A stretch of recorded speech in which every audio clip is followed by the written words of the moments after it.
au niveau de la région Hauts-de-France, donc sur un certain nombre de projets que je souhaite en fait vous présenter. Nous allons en fait vous présenter le sommaire. Donc je laisse Olivier présenter en fait. Voilà, je vais couper la caméra pour nous. Attendez. Est-ce que tout le monde voit bien le document? Oui, ça s'affiche parfait. Merci. Donc, le sommaire en fait du webinaire de ce jour. Donc, nous allons nous présenter. Nous allons présenter également l'industrie 4.0 afin de reprendre un peu les concepts et arriver à la métrologie 4.0 avec les données de mesure donc dans l'industrie du futur. Nous allons faire un focus sur les essais de réception et de suivi des machines à mesurer tridimensionnelles, notamment avec les normes GPS ISO 10360. Et nous finirons en fait notre webinaire avec la présentation des projets de formation qui sont en cours avec différentes instances au niveau régional et national. Voilà. Je vais donc. Qui sommes-nous? Donc, Sésame Expertise, c'est une société, en fait, une SAS qui est basée, en fait, à Famars, au sein d'une technopole qui s'appelle Transalé. Transalé étant spécialisée dans la mobilité transport terrestre. Et nous avons la chance d'être juste à côté, en fait, de l'université INSA, donc l'université polytechnique Hauts-de-France, qui héberge, en fait, un INSA Hauts-de-France et un certain nombre en fait de sociétés innovantes, de start-up qui travaillent en fait dans la mobilité et le transport. Donc pour Sésame, nous sommes spécialisés dans 3 métiers. La qualité, la métrologie, la cybersécurité que nous allons en fait coupler pour pouvoir répondre aux problématiques en fait d'industrie 4.0 et de stratégie également pour aller vers l'industrie 4.0. Donc nous sommes connus depuis maintenant 17 ans sur la partie métrologie chez Hades Métrologie auparavant. Hades que nous avons fermé en fait en 2019, c'était de gros soucis de santé et à la demande en fait de nos différents clients, nous avons recréé en fait Sésame Expertise en mettant en avant tous les éléments que nous faisions de manière un peu confidentielle pour nos clients. À savoir donc cette partie qualité avec toute la partie bien sûr ISO 9001 qui est un minimum, la partie métrologie, la cybersécurité où nous avons toutes les certifications correspondant aux normes ISO 27001, 27005, 27701, le DPO également pour la partie RGPD. Et sur la partie industrie 4.0, nous avons un certain nombre de labellisations au niveau de la région qui nous permettent en fait de récupérer des subventions pour aider certains de nos clients, qui vont quand même jusqu'à 50% de nos interventions. Donc nous réalisons des audits, donc de l'accompagnement, de la formation et continuons à faire quelques prestations de métrologie industrielle, notamment pour des expertises judiciaires et surtout en photogrammétrie. On participe activement aux différentes commissions de normalisation en termes de métrologie et de cybersécurité. Et nous sommes membres actifs donc, au sein de plusieurs pôles de compétences et d'associations professionnelles dans différentes filières. Donc l'AIF pour la partie ferroviaire, dont je suis également au bureau. La partie altitude, donc c'est l'aéronautique dans les Hauts-de-France, basée à Albert, Méholt, juste à côté de Stélia. L'ARIA, Hauts-de-France, donc la partie automobile, qui travaille avec la PFA, donc la plateforme donc, automobile. Plastium pour la partie plasturgie. Agrosphère pour la partie en fait agroalimentaire, le Nord étant très bien représenté en fait au niveau des sociétés agroalimentaires. Nucléi, donc c'est la partie nucléaire donc des marchés. Et nous sommes partenaires en fait du campus de Lille, Hauts-de-France, pour le campus cyber, qui est en fait l'équivalent du campus cyber qui a lieu également sur la région parisienne. Donc pour parler de cybersécurité. Donc nous sommes partenaires et avons participé en fait à la configuration également de ce campus. Et bien entendu du CINOP et AFNOR, je ne l'ai pas mis, mais AFNOR, adhérent AFNOR. Nous sommes formateurs pour AFNOR Compétences, notamment sur la partie métrologie. Concernant l'INSA Hauts-de-France, vous verrez à la fin du webinaire, je vous présenterai un certain nombre de projets avec l'INSA, mais c'est également sur la partie métrologie et la partie cybersécurité.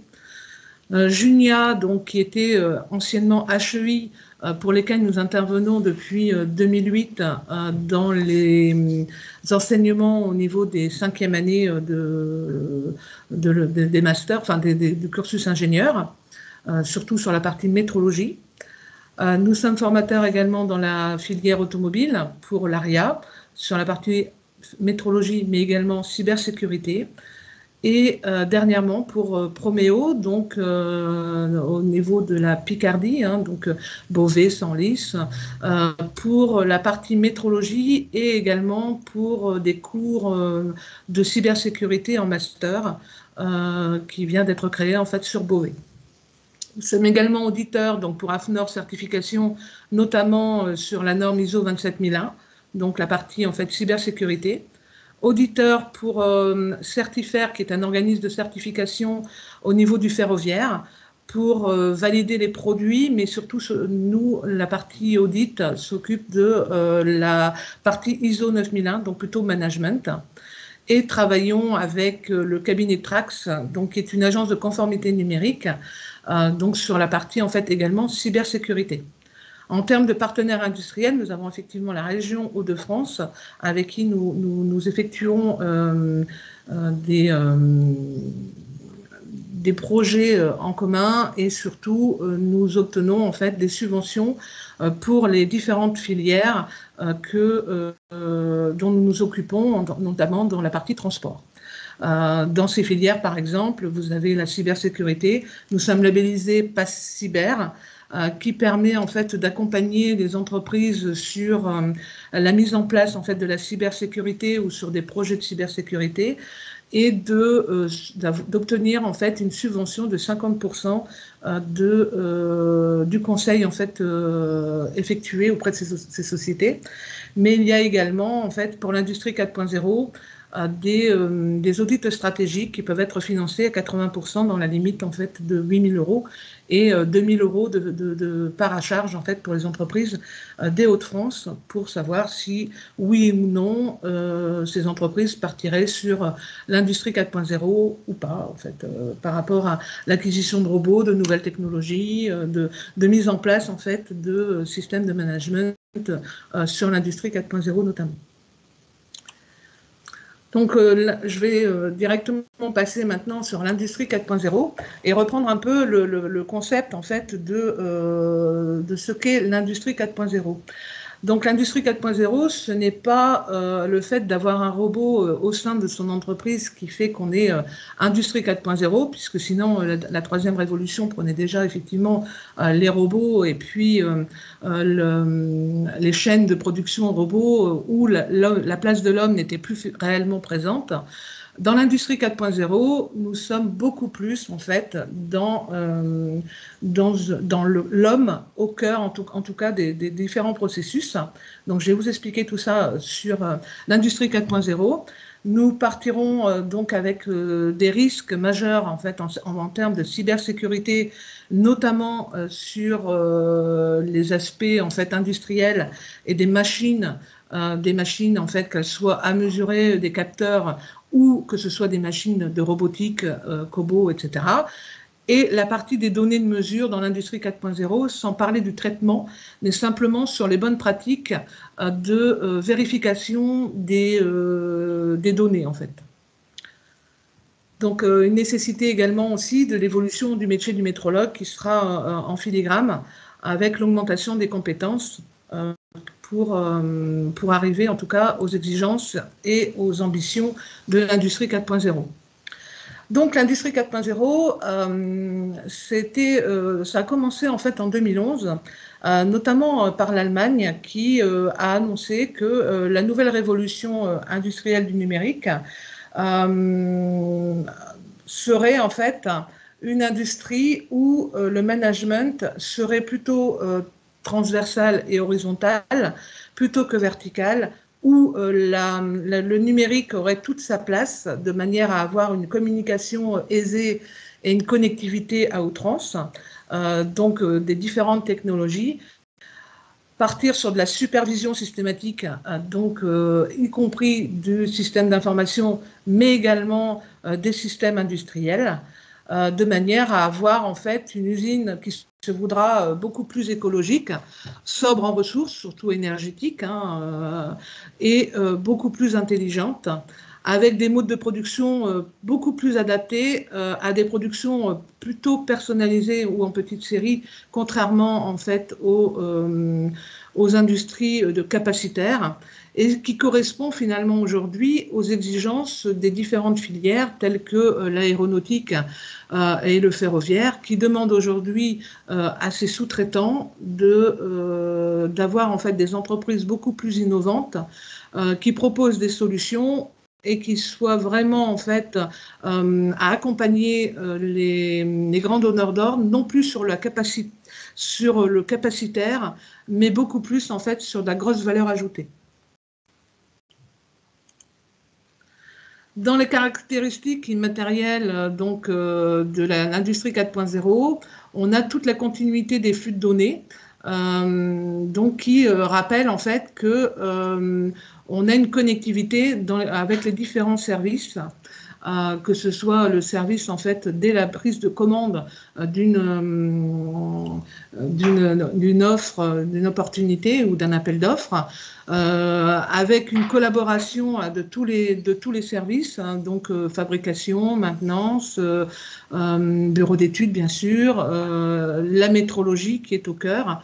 Et peut-être un changement aussi au niveau en fait, des compétences et puis des ambitions au niveau de la métrologie qui se doit d'être également à chaque niveau de ces communications de façon à pouvoir, dès la prise de commande, vérifier que l'entreprise a bien toutes les compétences, a bien toutes les machines correspondantes en tout cas à la fabrication qui est demandée, et un travail collaboratif avec les différents services, ce qui engage en fait au niveau des compétences du métrologue de connaître énormément en fait les métiers de ses collègues, ainsi que les normes, et ça va jusqu'à la sécurisation, donc qui est vraiment transversale avec la partie cybersécurité.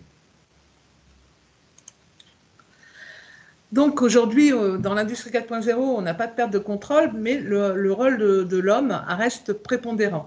C'est-à-dire que l'homme est en collaboration, on est plus dans des cobots, et on est en collaboration avec les robots, plutôt que d'avoir en fait une chaîne de robots dont l'homme est complètement exclu et dont finalement l'homme pouvait avoir peur de l'orientation prise par l'industrie qui était plutôt en train de remplacer l'homme plutôt que de monter l'homme en compétences et de demander en fait une intelligence humaine et un traitement en fait vraiment humain avec l'aide des outils que l'industrie 4.0 va pouvoir apporter au niveau de la connectivité, mais aussi au niveau de l'intelligence artificielle, au niveau des big data, du blockchain, etc. Donc c'est une cohabitation entre l'homme et les machines qui se transforme en collaboration gagnant-gagnant, donc qui change complètement en fait de paradoxe par rapport en fait à l'industrie donc la troisième révolution où on avait effectivement les robots qui avaient tendance à prendre la main sur l'homme. Donc l'homme conserve une place de choix et restera la force de proposition dans tous les projets d'amélioration continue. Donc il revient aux industriels d'utiliser des technologies donc, dans ces contextes, porteurs d'amélioration, mais également porteurs d'amélioration des conditions de travail. Donc on reste plus dans une intelligence également collective et une intelligence en fait émotionnelle.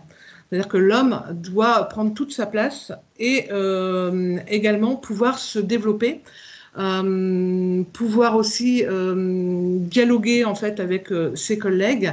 Et c'est dans ce genre en fait d'entreprise 4.0 que la génération Z, la génération en fait de nos étudiants qui arrivent sur le marché, se plairont le plus parce qu'ils auront tout à fait la possibilité de s'exprimer et d'apporter en tout cas des solutions ou en tout cas des orientations nouvelles, ce qui n'était pas forcément vrai dans une industrie plutôt verticale avec une hiérarchisation des différentes compétences qui ne permettaient pas en fait aux jeunes de pouvoir s'exprimer. Donc les nouvelles technologies nous condamnent à devenir intelligents et ce sur tous les plans, ce que Michel Serres, philosophe, nous répète en fait sans cesse sur l'industrie 4.0 notamment. Donc, comme je vous le disais, on parle plus de robots, donc de cobots, plutôt que ou robots collaboratifs, plutôt que de chaînes de robots. Donc, je vais laisser la parole en fait à Olivier sur la partie des robots qui sont plutôt parés de capteurs dans le réseau et sur la partie data et cybersécurité sur ces sujets. Bonjour à toutes et tous. Je vais vous présenter effectivement finir cette partie présentation et concept de l'industrie 4.0 par l'environnement dans lequel, décrire un peu l'environnement dans lequel sont installés, sont baignés en fait les robots de nos industries, qui sont parés de capteurs, qui sont centralisés via une connexion réseau. Le but étant qu'on ait une circulation, comme Marie-Christine l'a montré tout à l'heure, sur la continuité des données numériques. Il faut que ces données puissent être échangées idéalement horizontalement au sein de l'entreprise pour, d'une part, faciliter les prises de décision, les plus, on va dire basses possibles dans la pyramide hiérarchique, qu'il puisse y avoir une certaine réactivité sur les actions à mener, notamment en cas d'urgence. Donc pour ça, effectivement, ça nécessite de passer par un certain nombre de protocoles et de communication, que ce soit du filaire ou du sans fil. Donc on parle généralement d'IoT, on entend beaucoup parler depuis ces dernières années. Donc les IoT existent depuis très longtemps et on n'a pas attendu l'avènement de l'industrie 4.0 pour parler d'IoT, mais c'est aujourd'hui une nouvelle façon de gérer, de manager en fait l'implémentation de ces IoT au sein du système de production et même au sein de l'entreprise complète en elle-même. Donc, on a également l'avènement de nouvelles technologies telles que la réalité augmentée, la réalité virtuelle, les jumeaux numériques. Toutes ces technologies contribuent en fait globalement à faciliter l'interaction des différents services au sein de l'entreprise et notamment, je pense notamment aux applications qu'on peut avoir en termes de maintenance avec les nouvelles applications numériques, ce qui permet de gagner en souplesse et surtout en fiabilité au moment des interventions, puisque la numérisation en fait, des différentes machines, des différents supports devient un élément prépondérant dans ces activités de maintenance. Et donc, par rapport à ces nouvelles technologies, et sont nées donc du fait de nouvelles exigences, ces exigences, on commence à les retrouver progressivement dans nos cahiers des charges. On a certaines filières industrielles qui commencent à intégrer ces exigences. Donc, on peut parler d'exigences de cybersécurité, mais de manière plus générale et plus ouverte et plus large, on peut parler d'exigences liées à la sécurité des systèmes d'information. Donc, je développerai ces aspects-là dans le chapitre suivant. Et donc, il faut que les entreprises puissent commencer à se préparer à répondre à ces différents cahiers des charges. Voilà. Pardon. Voilà, donc les risques majeurs et la cybersécurité. Bon, on voit dans notre quotidien qu'on a de plus en plus, on a de plus en plus besoin d'exploiter les interconnexions, les différentes interconnexions de serveurs, que ce soit dans le biais d'Internet ou que ce soit dans des réseaux locaux. Et donc, on se rend compte finalement au quotidien que la sécurité des données est quotidiennement mise à mal. Donc, on a deux grandes catégories de risques liés à cette transformation digitale. D'une part, on a de plus en plus de points d'entrée. Alors, je parlais de points d'entrée liés au réseau, mais on a également les points d'entrée locaux et physiques, tels que les IoT en eux-mêmes, mais également une simple clé USB.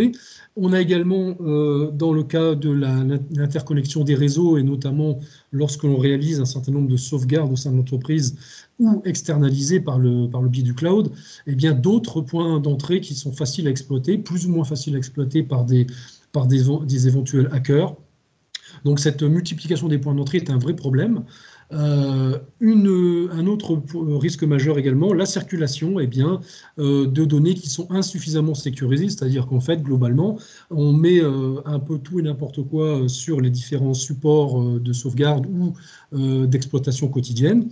Et comme on n'a pas le niveau suffisant de sécurité nécessaire pour l'exploitation de ces données dans de bonnes conditions, eh bien, on se retrouve avec des écarts liés à la confidentialité, l'intégrité et surtout, souvent, des problèmes de disponibilité de ces données. Donc, ce qui fait que ça pénalise grandement le fonctionnement des entreprises. On peut également voir que les salariés sont relativement mal ou peu ou insuffisamment formés par rapport à ces nouveaux usages, et donc ça devient une source de risque supplémentaire. Donc les différents actifs sur lesquels ça peut avoir un impact, on peut avoir d'une part les données clients. Donc quand on parle de données clients, ce sont bien sûr les coordonnées, les différentes informations qu'on peut récupérer dans le biais des affaires avec lesquelles on traite avec nos clients, donc les emails, les coordonnées bancaires, ce genre de données qui sont très importantes, qui sont capitales. Et ces données sont également, de toute façon, réglementées par le RGPD. Donc effectivement, ces données clients qui sont gérées au niveau réglementaire par le RGPD. On a les données relatives aux propriétés intellectuelles, donc notamment les brevets, qui sont quand même, je dirais, les actifs les plus valorisants pour une entreprise, puisque c'est vraiment le savoir-faire de l'entreprise qui se trouve dans ces brevets. Donc, c'est un actif vital pour l'entreprise. Les sites web, l'entreprise a besoin de valoriser son image et de présenter son savoir-faire. Les sites web deviennent de plus en plus des cibles au niveau, on peut parler de defacing pour l'image, on peut parler de corruption de base de données lorsque les sites web font appel à ce genre de traitement. Donc ça devient également un actif très très important depuis de nombreuses années d'ailleurs. Les ressources financières, c'est également forcément vital pour l'entreprise, et on a notamment la plupart des attaques qui sont recensées par les différents organismes de sondage démontrent que c'est un actif privilégié pour lancer une attaque en bonne et due forme sur une entreprise. On peut notamment citer la fameuse arnaque au président, qui est en fait une très très vieille forme d'attaque qui remonte à l'intelligence économique. Là, on ne parlait pas encore à l'époque de cybersécurité. Ça existait déjà, et en fait, globalement, avec les nouvelles technologies, elle se vulgarise et elle devient très très facile à mettre en œuvre. Les données collaborateurs, donc les coordonnées au même titre que celles des clients, sont traitées également couvertes par le RGPD, donc ça fait partie d'un aspect réglementaire des actifs de l'entreprise. Ces données-là, en fait, de collaborateurs sont bien souvent en fait mises à part, mais c'est très important dans le sens où chacun des collaborateurs a une feuille de paie, et dans la feuille de paie, on a un numéro de sécurité sociale, on a peut-être en fait un RIB qui est des fois affiché en clair sur certaines fiches de paie. On a des fois aussi l'information sur le nombre d'enfants, selon si dans l'entreprise il y a une valorisation en fait pour les enfants à charge. Et on a un certain nombre en fait de données, en tout cas l'adresse personnelle, les adresses mail personnelles, les différentes, le CV déjà. Sur le CV, on a beaucoup d'informations et donc il faut faire attention effectivement à ce CV. Donc c'est très important de donner collaborateurs et d'être en règle effectivement aussi avec la CNIL. Et puis, bien sûr, les installations industrielles, c'est-à-dire les outils de production qui sont vraiment le poumon de l'entreprise. Et si un accident, un incident de cybersécurité, ou quelle que soit la nature de l'incident, intervenait, donc on peut également imaginer des incendies, des catastrophes naturelles, ça peut très bien arriver. Tout ça, ça peut être géré par le biais d'un plan de reprise d'activité. Et donc, ces installations industrielles doivent vraiment faire l'objet d'une vigilance accrue de la part de l'entreprise. Et bien sûr, la chaîne logistique, on parlait tout à l'heure de fluidité numérique des données. Si on a une rupture de cette fluidité numérique, on a forcément un impact fort sur la capacité de livraison des produits, puisqu'il y a une interruption de la livraison potentielle du produit ou du service. Et donc, on retombe sur quelque chose de très pénalisant pour l'entreprise. Donc, toute cette notion d'actifs de cybersécurité, on les retrouve mentionnées dans la série des normes ISO 27000X. Donc, la 27005 traite de l'analyse des risques, dans laquelle on intègre cette notion d'actifs de l'entreprise, et bien sûr l'ISO 27001 qui synthétise les exigences de la sécurité des systèmes d'information, prend également en compte cette notion d'actifs. Et puis je finirai par les objets connectés dont je vous ai parlé juste avant, qui va de la simple caméra jusqu'au véhicule autonome, qui a tendance à se développer de plus en plus, puisqu'il y a de nombreux projets qui traitent de ce sujet. Eh bien, entre les deux, on a énormément de possibilités, ça va de la cafetière ou du frigo connecté. On ne se méfie jamais assez en fait d'un objet connecté qui est utilisé dans notre quotidien, et donc ça fait partie des attentions sur lesquelles l'entreprise doit avoir vraiment une action concrète. Un des objets connectés que tout le monde a, c'est une imprimante connectée. Et l'imprimante, c'est vraiment en fait un objet à protéger parce que le disque dur que contient en fait cette imprimante contient la totalité en fait des documents que vous avez numérisés ou que vous avez photocopiés. Bien, on va parler un peu maintenant des risques vraiment au niveau de la cybersécurité, de la notion notamment de la notion de normalisation pour la prise en compte et l'aide à la prise en compte au niveau des industriels. Donc on a bien sûr depuis de nombreuses années la série des ISO 27000X qui nous permet de prendre en compte les exigences et les recommandations de la sécurité du système d'information, mais on a également depuis de nombreuses années également d'ailleurs, des normes relatives à la sécurité industrielle.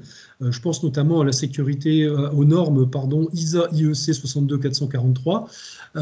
Donc l'ISA étant l'institut, enfin l'organisme de sécurité de l'automation. Et donc, on a quatre volets sur cette 6243 qui vont avoir un impact sur l'industriel lui-même, mais également sur toutes les parties prenantes de l'entreprise. Donc, c'est vraiment cette norme-là relative à la sécurité, à la cybersécurité industrielle est une norme incontournable, un standard incontournable. Et d'ailleurs, elle ne traite que pas forcément de tout ce qui est interconnecté, mais également de ce qui n'est pas connecté, tout ce qui peut avoir un risque majeur ou mineur, même dans l'entreprise. Donc, nous avons été contactés par des entreprises qui répondaient à des appels d'offres sur lesquels ils devaient implémenter en fait des machines qui n'étaient pas forcément mises en réseau et connectées, mais qui potentiellement pouvaient l'être, et qui ont vu en fait apparaître dans les appels d'offres toutes les exigences, non seulement de la 27001, mais également des 62443, avec un certain nombre de niveaux à atteindre. Et ça a été fait du jour au lendemain, sachant que quand vous répondez à un appel d'offres, vous avez à peu près 3 semaines, 1 mois maximum pour vous préparer. Donc autant dire que c'est très très court pour pouvoir se mettre en ordre de bataille. Donc, pour reprendre ce que je disais tout à l'heure sur la série des normes ISO 27000, eh bien, on en a un certain nombre. Là, elles sont loin d'être exhaustives dans ce PowerPoint.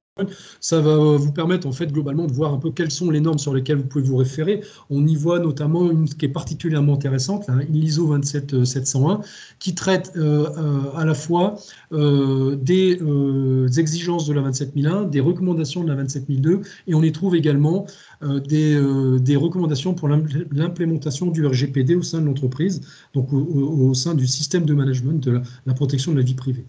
Et on trouve également le système de management de la reprise d'activité, donc l'ISO 22301, qui n'est pas spécifiquement lié à la sécurité informatique, mais qui peut être un référentiel très intéressant. Je reprends un peu la suite concernant la cybersécurité industrielle. Donc, je vous parlais de l'International Society of Automation, ISA. Eh bien, c'est au sein de cette ISA qu'a été conçue la série des ISO 62443, ISA 62443, pardon. Donc, la première couche va traiter des généralités, la terminologie, le vocabulaire, ce genre de choses. La deuxième couche va plutôt traiter en fait de l'aspect politique, implémentation des procédures au sein de l'entreprise. Et la troisième partie va vraiment s'intéresser au système, les différents niveaux liés au système au sein de l'entreprise. Et le dernier va vraiment s'attaquer à la partie composants. Et donc, ces deux dernières couches, ou plutôt ces trois dernières couches, peuvent avoir un impact entre l'entreprise elle-même, mais également ses fournisseurs, ses sous-traitants, de la livraison des différents composants qui peuvent être effectués au sein de cette entreprise. Donc voilà, on a une espèce de couche en oignon, et en fait, chaque couche va nous permettre d'approfondir un petit peu plus le niveau de sécurité attendu. Donc globalement, cette ISA 62443, elle est relative donc à la cybersécurité des installations industrielles. Elle repose d'une part sur l'analyse des mesures organisationnelles. Donc on va y retrouver des morceaux de la 27001, de la 27002, que l'on connaît déjà bien en Europe. On va y retrouver également des règles techniques. Alors on va trouver des choses compatibles avec les recommandations de l'ISO 27002, mais on a vraiment des règles techniques particulières liées à la cybersécurité industrielle. Et donc la particularité de cette série de normes, c'est qu'on a des niveaux de sécurité qui sont définis de 0 à 4. Et donc, ça permet de définir à quel niveau on veut mettre en œuvre pour quel projet.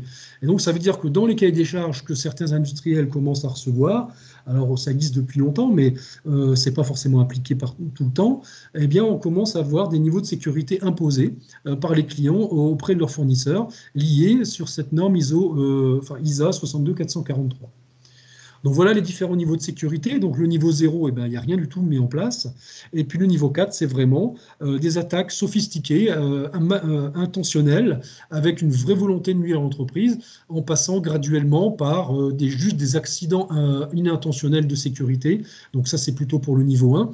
Donc très généralement, le niveau 1, c'est vraiment la base qui est demandée, surtout lorsque en fait, les cahiers des charges commencent seulement à être mis au goût du jour par rapport à ces exigences. Et puis progressivement, on peut très bien monter crescendo en fonction des exigences de sécurité de la filière. Donc, en fait, globalement, ces différents niveaux de sécurité vont avoir un impact sur la mise en place en ordre de bataille de l'entreprise par rapport au projet considéré et par rapport à la structure même de l'entreprise, son système de management et de traitement des techniques des accidents. Et donc, c'est vraiment une avancée majeure dans le monde industriel puisqu'on commence vraiment à la voir appliquée. Il faut savoir également que ces exigences sont bien sûr sur des machines, donc machines à mesurer par exemple, mais également sur les logiciels. Donc, un logiciel qui va être vendu en fait aux entreprises devra avoir subi un pen test, donc des tests de pénétration, de façon à vérifier que le logiciel qui va être acquis ne sera pas la faille du système industriel ou du système d'information dans l'entreprise. Donc ça va impacter non seulement les constructeurs de machines, qu'elles soient mesurées, que ce soit du robot, que ce soit des automates ou autres, mais également en fait les développeurs en fait de logiciels, quels qu'ils soient, que ce soit un ERP ou un logiciel en fait de métrologie qui va être utilisé sur ces machines. Alors bien sûr, cette exigence de pentest, ce n'est pas pour le niveau 1, bien sûr, c'est pour des niveaux supérieurs, donc c'est en fonction de, de l'exigence client qu'on va se positionner, qu'on va devoir mettre en œuvre un certain nombre de choses. Par contre, ce qui est systématiquement demandé dans tous les niveaux, c'est une analyse de vulnérabilité des actifs. Et donc, qui dit forcément risque majeur, dit plan d'action. Donc, on va trouver un certain nombre de technologies à mettre en œuvre qui vont être recommandées ou exigées. Donc, on va trouver des sondes industrielles d'analyse réseau, des pare-feux industriels, un système de prévention d'intrusion, du SCADA notamment pour tout ce qui est supervision de la production ou de la maintenance, éventuellement des solutions de bac à sable de type virtualisation qui vont permettre en fait d'isoler les processus critiques de l'entreprise. Donc bien sûr, ça c'est vraiment des mises en œuvre techniques qui sont importantes, mais si on regarde des choses vraiment basiques telles qu'un simple Wi-Fi ou même un réseau filaire, le paramétrage est vraiment très très important, et donc s'il faut commencer par quelque chose, c'est déjà commencer par ça. Donc pour aller au-delà des risques, maintenant dans la mise en œuvre de la mise en place de la mesure au sein de l'entreprise, au sein de l'ensemble des activités de l'entreprise, voilà une possibilité de mise en place de management de la mesure où on a une première action de préparation que vous voyez sur la gauche de l'image, une notion de préparation et de planification, une notion de programmation et de simulation. Donc là, on est hors ligne, ça veut dire qu'on s'autorise à faire toutes les erreurs possibles avant de pouvoir lancer ces opérations en ligne. On exécute le processus de mesure en ligne et on passe par une phase d'analyse, bien sûr, et d'optimisation de ce processus. Donc là, bien sûr, encore une fois, la normalisation est là pour nous aider à cette optimisation. Et puis, on finit par naturellement une phase de rebouclage, de supervision et donc d'interaction avec la production pour s'assurer que, on colle toujours à l'exigence client et qu'on est toujours performant. Donc ça c'est vraiment le principe de base.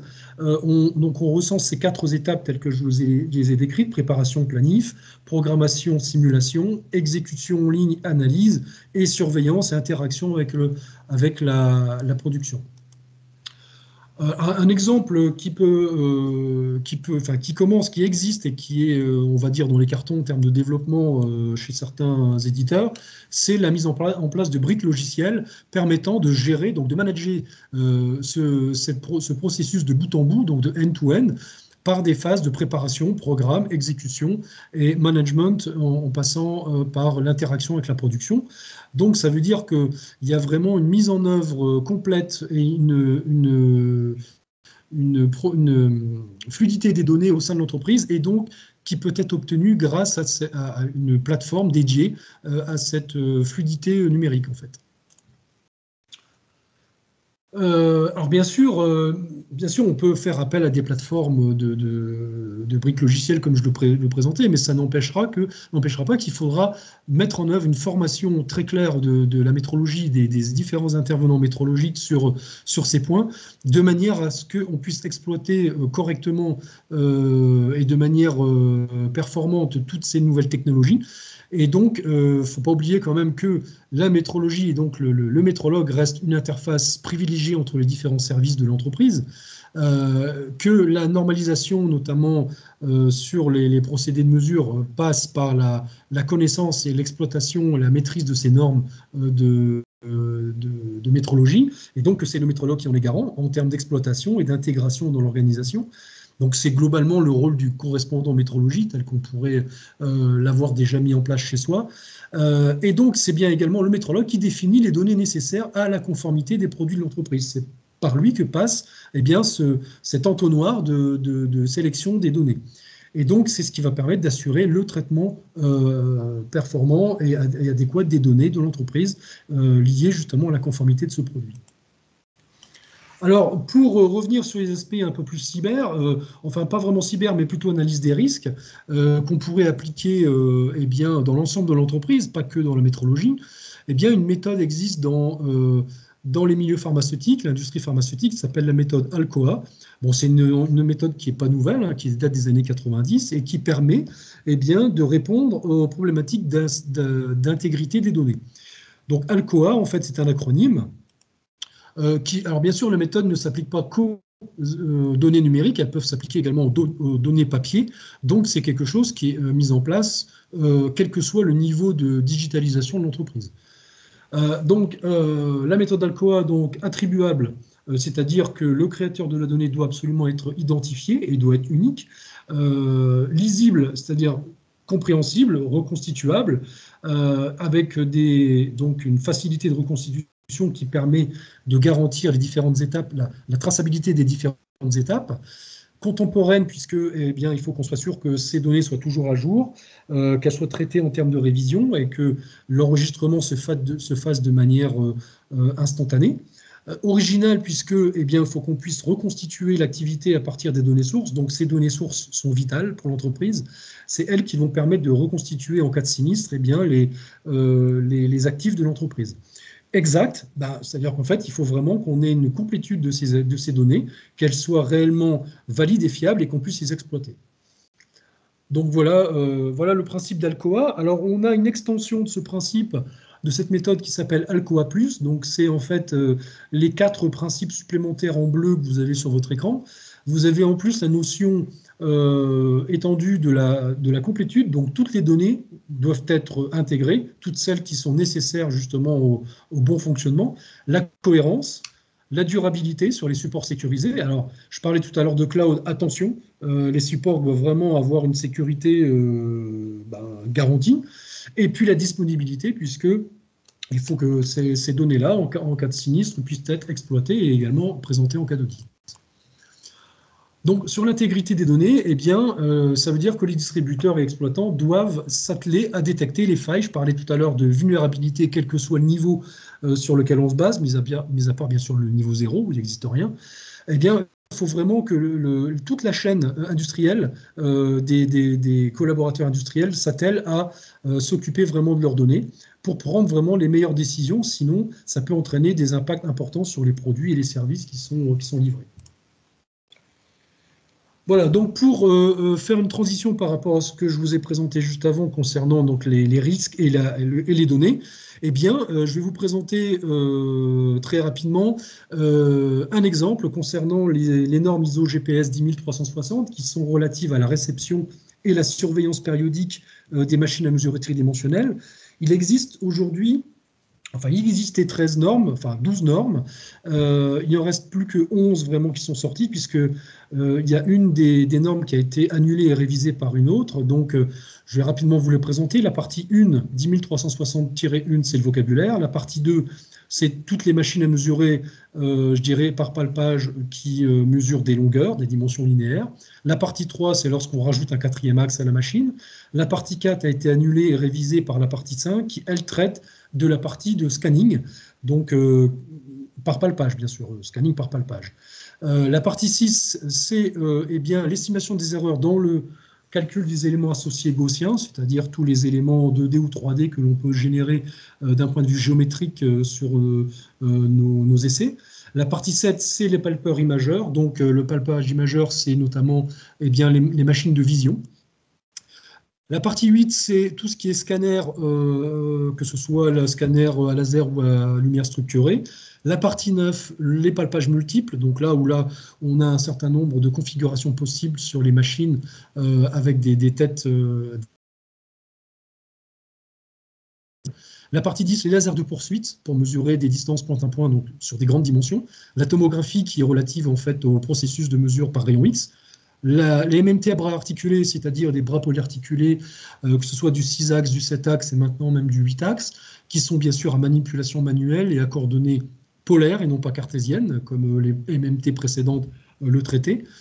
Et la prochaine norme qui va bientôt sortir, qui est actuellement au stade projet final de la norme, donc le final draft, c'est les machines optiques, les systèmes de métrologie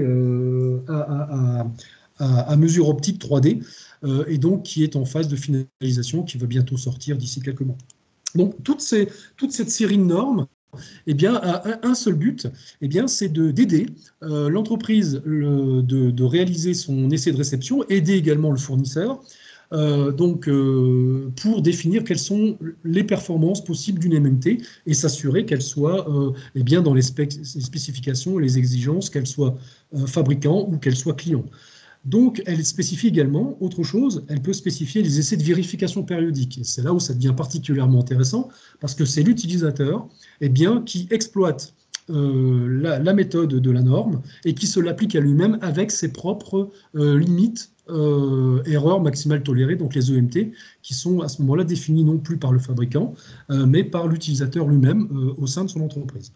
Donc, l'essai de réception, lui, il est utilisé clairement dans une situation contractuelle, fabricant, utilisateur, contrat de vente, contrat de maintenance. Et dans ce cas-là, on considère que les performances de la MMT sont vérifiées. Donc, quelles que soient les différentes erreurs qu'on est en train d'analyser, des erreurs de forme, de palpage, de longueur, et il y en a bien plein d'autres, des erreurs de position, eh bien, il faut s'assurer que toutes les erreurs qui sont définies, qui sont obtenues, soient à l'intérieur eh bien, de nos zones d'erreur maximale tolérée, qui sont à ce moment-là précisées par le fabricant, en tenant compte, bien sûr, de l'incertitude de la valeur d'essai. Et donc, pour tenir compte de l'incertitude de valeur d'essai, eh bien, la normalisation peut nous y aider. Quelques normes de ISO 10360 citent l'ISO TS 23165, qui est la norme qui permet d'estimer les incertitudes de mesure pour une machine à mesurer tridimensionnelle. L'ISO 14253-5 qui est une norme plus récente et qui permet d'aider à l'estimation de l'incertitude de la valeur d'essai, et la fameuse ISO 14253-1 qui, elle, est la norme par défaut pour la déclaration de conformité. Et donc, cette norme-là est forcément systématiquement citée en référence dans les normes 10360 de la 1 à la future 13. Donc, toutes ces erreurs à prendre en compte sont bien sûr listées dans la norme dans un tableau récapitulatif pour aider le fabricant et le fournisseur. Et on peut également réaliser donc des essais de vérification périodique. Comme je disais tout à l'heure, à ce moment-là, c'est l'utilisateur qui fixe sa propre limite. Alors, pour la vérification périodique et l'essai de réception, eh bien, on doit absolument exploiter l'incertitude de mesure. Pour le contrôle intermédiaire, c'est un peu différent, puisqu'en fait, le but, c'est de s'assurer qu'on est conforme aux exigences, mais on peut très bien avoir, dans ce cas-là, avoir une méthode un peu dégradée, un peu simplifiée, avec moins de mesurage, moins de position. Et donc, ça permet d'avoir une estimation, de faire une surveillance, finalement, de la MMT au sein de l'entreprise. Et ça permet d'aider également, notamment sur la définition des périodicités d'étalonnage de la machine. Alors voilà, graphiquement, le résultat qu'on peut obtenir à la suite d'un tel essai de mesure. Là, ce que vous avez en fait en abscisse, vous avez 5 étalons de longueurs différentes. Et en ordonnée, eh bien, vous avez l'erreur mesurée 3 fois par étalon. Et donc, vous avez en rouge les bornes EMT supérieure, EMT inférieure, avec l'équation fournie par la machine à mesurer, enfin par le fabricant sur la machine à mesurer tridimensionnelle. Le but étant de rester à l'intérieur. Mais je vous ai dit qu'il fallait prendre en compte l'incertitude de mesure. Si je rajoute l'incertitude de mesure sur ces écarts, sur les mesures effectuées, je vais bien sûr élargir les mesures d'essai, les écarts de mesure d'essai de l'incertitude, mais ça va permettre d'être beaucoup plus cohérent vis-à-vis de la normalisation et ça va aider également à la prise de décision au regard du résultat par rapport à l'EMT. Donc voilà en fait comment fonctionnent les normes 10360. Je vais vous en présenter une assez rapidement. Donc celle-là, c'est la toute dernière en date. Elle a été révisée en 2020. C'est l'ISO 10360 partie 5 qui traite des systèmes de palpage à stylet simple, à stylet multiple. Alors les stylets multiples, on peut en avoir en étoile. On peut avoir des stylets simples et multiples avec des palpages articulés. On peut avoir des changements de palpeur répétables, des changements de stylet également. Et puis on peut adjoindre à la place d'un palpeur, donc d'un stylet de palpage, un palpeur de scanning, où on peut réaliser vraiment du scanning sur l'objet à mesurer. Et donc ça concerne également les installations d'un point de vue au sens large. Donc quelques erreurs qui sont présentées, qui sont dans le tableau en fait, de la norme. Vous avez l'erreur de forme. Donc avec le vocabulaire entre la version 2010 et la version 2020 qui a énormément évolué, donc il s'est pas mal complexifié. On voit qu'ici, pour chaque erreur, la forme, la taille, le mode scanning, le temps de scanning, la forme du mode scanning, sur une sphère, sur une bague étalon, la taille du mode scanning sur une sphère, sur une bague étalon, et l'erreur de position projetée sur l'ensemble des stylets opposés, donc on peut faire une mesure dans un sens, une mesure dans l'autre, eh bien vous voyez qu'à chaque fois, vous avez un vocabulaire qui est relativement structuré, qui évolue et qui est assez complexe à comprendre. Donc, si ça c'était pour les stylets simples, maintenant pour les stylets multiples, vous avez également une erreur de forme, une erreur de taille, une erreur de position et une erreur de position projetée, donc avec des points diamétralement opposés, et vous avez donc le vocabulaire qui évolue en fonction. Sur un stylet simple, donc vous voyez sur la tête de mesure qui est sur la droite de l'écran, eh bien vous avez une tête qui est fixe, qui vient donc qui est équipée d'un stylet qui vient palper en fait la sphère. C'est une sphère qui est bien sûr définie très précisément dans la norme. C'est une sphère de référence qui n'est pas celle qui est livrée avec la MMT, c'est une sphère à part entière. Qui doit être placée à un emplacement bien spécifique par l'utilisateur. Donc ce système de palpage, eh bien, on va le mettre en place sur ce type d'essai. Donc on va chercher à comprendre quelles sont les différentes erreurs de ce stylet simple. On va prendre 25 points sur la sphère, et donc répartis uniformément de cette manière-là. Donc 1 point au pôle, 4 points à 22,5 degrés, 8 points à 45 degrés, et on va passer comme ça jusqu'à 67,5 degrés et 20,5 degrés du groupe précédent, de manière à obtenir au final une répartition globale de 25 points jusqu'à l'équateur de notre sphère. Ça, c'est vraiment quelque chose qui est spécifié dans la norme, qu'il faut vraiment suivre. C'est vraiment la méthode de mesure, la méthode d'essai. On va obtenir l'erreur de forme. Comment on fait? Eh bien, on crée une sphère gaussienne, donc c'est là où je vous renvoie sur la 10360-6 sur les analyses d'éléments géométriques gaussiens associés. On va faire la différence entre le rayon maxi de la sphère et le rayon mini. Ça va nous donner notre enveloppe d'erreur de forme, et on va quantifier ça sous l'erreur P-forme. L'erreur de taille, eh bien, on va se servir des mêmes points de mesure, si ce n'est que là, en fait, on va définir en fait nos 25 distances également. Ça va nous donner une erreur de forme, et on va définir une sphère gaussienne sur laquelle on va définir le diamètre, et ça va nous permettre de vérifier ce diamètre au regard de notre sphère de référence. On a la même chose sur le système de palpage à stylet multiple fixe, donc c'est le même principe, sauf que là, ce n'est pas une sphère, c'est 5 sphères qu'on doit mesurer pour une par stylet, puisque là, vous avez un multistylet avec 5 palpages différents, 5 directions de palpage. On va générer 5 sphères de 25 points, ça va nous donner une sphère globale de 125 points, et on va calculer les erreurs de cette manière-là sur ce type de stylet. Et la dernière catégorie, le système de palpage articulé, donc là on prend différentes positions à la tête de mesure, suivant des graduations angulaires bien spécifiques. Et là, de la même manière que tout à l'heure, on va retenir 5 positions, 125 points, et calculer les erreurs liées en fait à l'articulation de ce type de palpage, et notamment l'erreur de position. Alors voilà un exemple issu de certains essais que j'ai pu mener. Là, vous avez 5 colonnes avec 25 rayons par colonne, donc qui correspond à des angles bien précis de la tête mesurante, puisque c'est une situation de palpage articulé. Vous avez sur votre droite le calcul de l'erreur de forme, donc avec le vocabulaire qui lui est associé, l'erreur de taille et l'erreur de position. Et on voit que l'erreur de position est la plus importante de toutes, donc c'est vraiment l'erreur majeure sur laquelle il faut se baser en fait sur ce type de machine. Et donc on va comparer pour chacune de ces formes, de ces erreurs de forme, on va comparer ça à un EMT, et c'est ce qui va nous permettre d'estimer finalement la performance de la machine, que ce soit en termes de réception, que ce soit en termes de suivi périodique dans le temps. Je vais terminer en fait ce webinaire par la partie formation métrologie. sachant que les formations déjà existantes que l'on réalise donc pour l'AFNOR, AFNOR Compétences, sont des formations que nous avons écrites et que nous dispensons. La toute dernière est relative en fait au métrologue 4.0.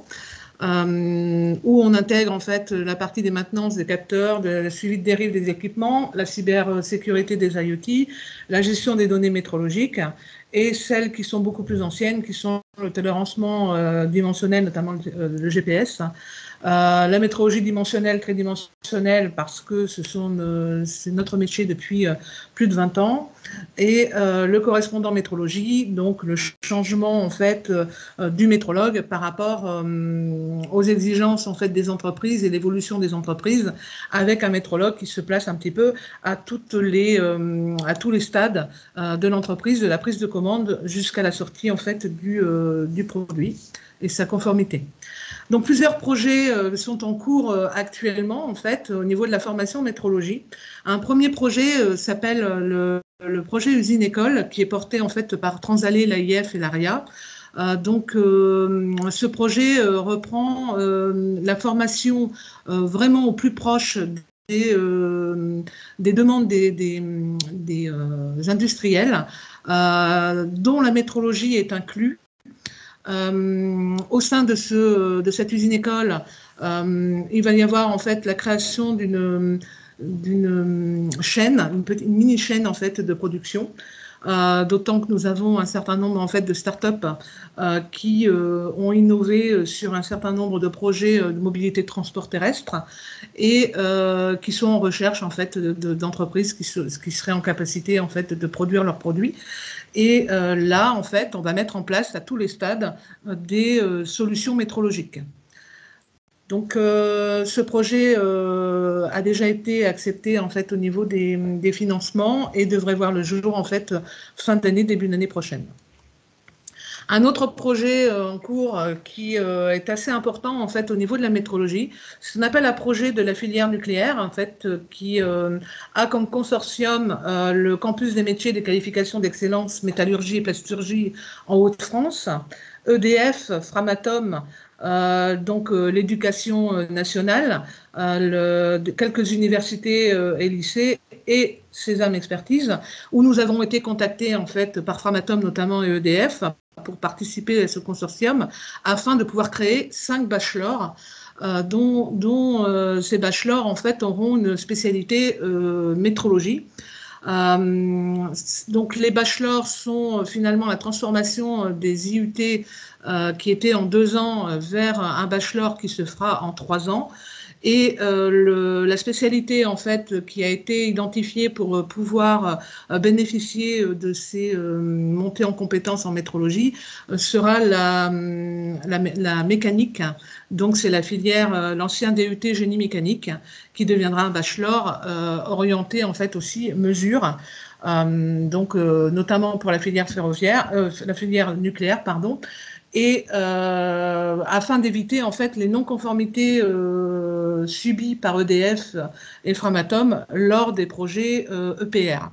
Donc Flamanville, etc. Tout le monde a en tête effectivement non seulement le dépassement au niveau des montants prévus, mais également des non-conformités assez importantes.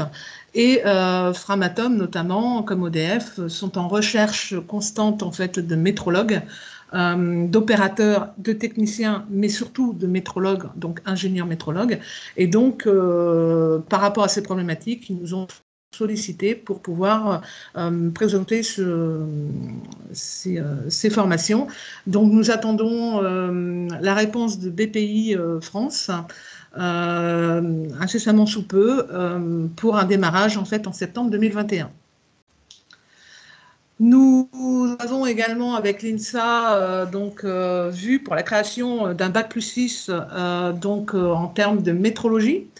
Où on va aider en fait les ingénieurs qui sont déjà diplômés à pouvoir connaître en fait les normes, les exploiter et pouvoir être vraiment transversal, tel que je vous l'expliquais tout à l'heure, en fait, sur tous les projets et les métiers de l'entreprise, allant de la prise de commande, du bureau d'études, des méthodes, la maintenance, la métrologie bien entendu, la qualité bien qui est transversale, et surtout la partie cybersécurité qui aura un très gros impact également dans ce master Bac+6. Donc, nous sommes en train de travailler donc, avec la technologie jumeau numérique, d'implémenter un certain nombre en fait, de cette technologie dans nos formations métrologiques. Qui va permettre en fait de pouvoir travailler soit en distance, parce que bien sûr le Covid a organisé beaucoup de formations en fait à distance, sauf que des formations à distance sur des équipements métrologiques sans avoir devant soi de quoi on parle et de quoi il s'agit, c'est un peu compliqué. Donc la partie jumeau numérique nous permettra de discuter et de travailler en tout cas sur des machines avec celle-ci en virtuel. Nous créons également un pôle de formation en métrologie pour les demandeurs d'emploi, les intérimaires et la montée en compétences des collaborateurs des entreprises des filières industrielles au sein de Transalé avec Transalé. Un certain nombre d'investissements sont en cours par Transalé et par nous-mêmes également. Mais il reste encore de la place pour toute société du CIMOP qui souhaiterait en fait proposer des technologies, des partenariats pour pouvoir effectuer, donc mon point suivant, des ateliers, des présentations de technologies, que ce soit de la métrologie simplement ou alors la métrologie intégrée dans l'industrie du futur. Et un certain nombre de conférences qui seront réalisées à l'IMTD. Donc l'IMTD, c'est l'Institut des mobilités des transports durables. C'est un nouveau bâtiment qui vient de sortir de terre et dans lequel nous avons en fait non seulement des showrooms, la possibilité de faire des gros salons avec des salles de conférences qui permettent aussi de rediffuser de manière télévisée les différentes conférences, également en fait des salles en 3D, en réalité 3D, donc qui nous permettent en fait de travailler sur des projets réels avec l'assistance en fait de lunettes HoloLens qui permettent en fait de se rendre directement en fait dans le projet par exemple du train et pouvoir travailler en fait sur ces éléments avec des nouvelles technologies. Donc bienvenue à tous ceux qui souhaiteraient en fait participer à ce genre de projet. Je me tiens à votre disposition. Voici nos contacts et je vous souhaite en tout cas une bonne journée. Je vais répondre maintenant aux différentes questions. Merci de votre attention.